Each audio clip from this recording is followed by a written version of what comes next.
Story 1. The Infinite Forest. The Unfathomable Entrance. The forest stands like an impossibly gigantic wall, stretching beyond the horizon in every direction. It's not just any forest. It's said to be older than the world itself, endless in size, and untouched by human feet for millennia. Arman, Zara, Faisal, and Rahil, thrill-seeking explorers, arrive at the edge of this ancient forest, eager to discover its secrets. As they step inside, the towering trees are unlike anything they've seen. Each trunk as wide as a city, their canopies stretching into the heavens, blocking out the sky entirely. The forest swallows them instantly, the entrance disappearing as though it never existed. The giant shadows move. As they venture deeper, the sheer size of the forest becomes overwhelming. The ground seems to stretch endlessly, and the trees rise higher and higher, defying the laws of nature. Strange, thunderous sounds echo from deep within the woods. Massive footsteps, far too large to belong to any normal creature. Rahil notices something strange about the forest floor. It's not just soil, but layers of decayed leaves from centuries past, making the ground feel soft and alive.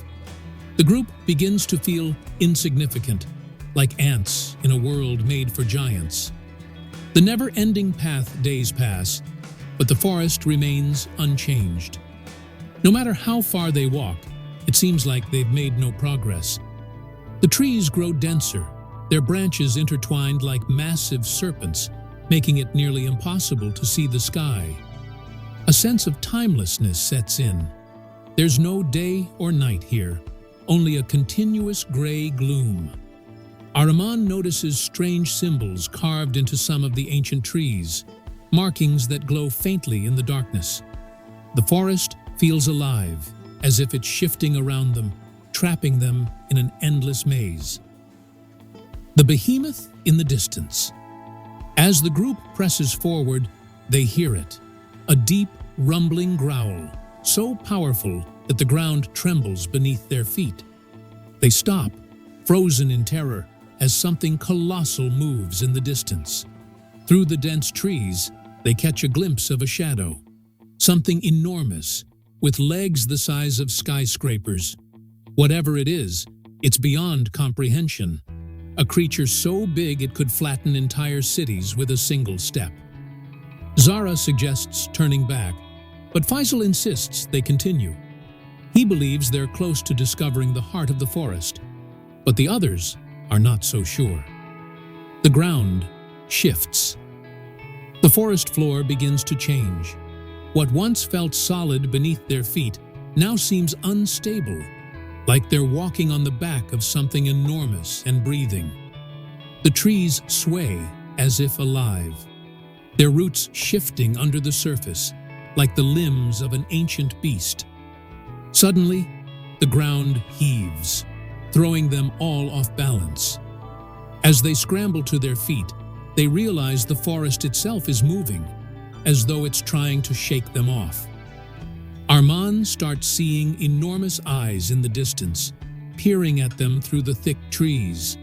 Eyes that are impossibly large, watching their every move. The colossal trees speak.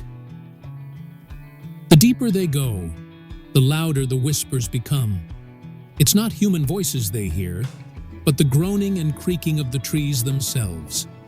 The trees, older than time, begin to communicate with one another, their voices like distant thunder.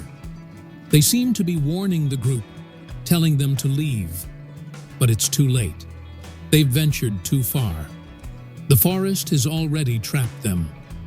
Zara, growing increasingly paranoid, claims she can hear the trees speaking her name, calling to her from the depths of the forest. The monstrous creatures.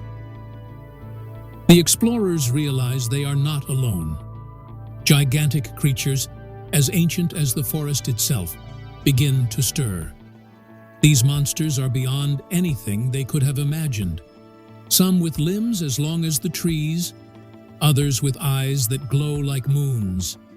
One creature, larger than a mountain, passes by in the distance, its footfalls sending shockwaves through the ground.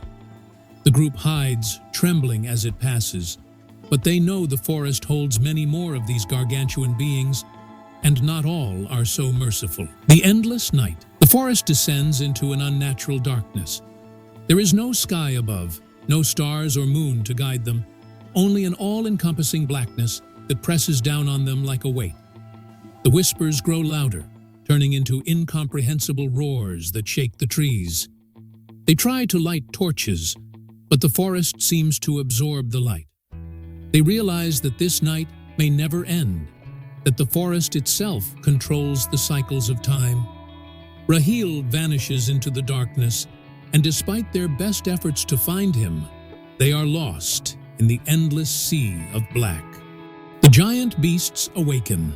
With every passing moment, the group feels the weight of the forest pressing down on them. The trees seem to close in, growing larger, their roots twisting like the limbs of a sleeping giant. The ground begins to rumble as the behemoths of the forest awaken. Massive creatures, larger than mountains, begin to stir from their centuries-long slumber. Their roars shake the earth, and the explorers realize they are nothing but specks in the presence of these titanic beings. Faisal, overcome with fear, collapses, whispering that they have trespassed into a realm where humans do not belong. The forest consumes. In the final part, the group makes a desperate attempt to escape. But the forest is alive, and it won't let them leave. The trees twist and warp, growing impossibly large, their branches blocking every path. The whispers turn into deafening screams, and the creatures move closer, their massive forms blotting out what little light remains. As the forest tightens its grip, they realize they are not the first to be consumed by this endless, living world. In the final moments, they disappear into the shadows, becoming part of the forest's eternal hunger, their fate sealed forever in the depths of the infinite forest.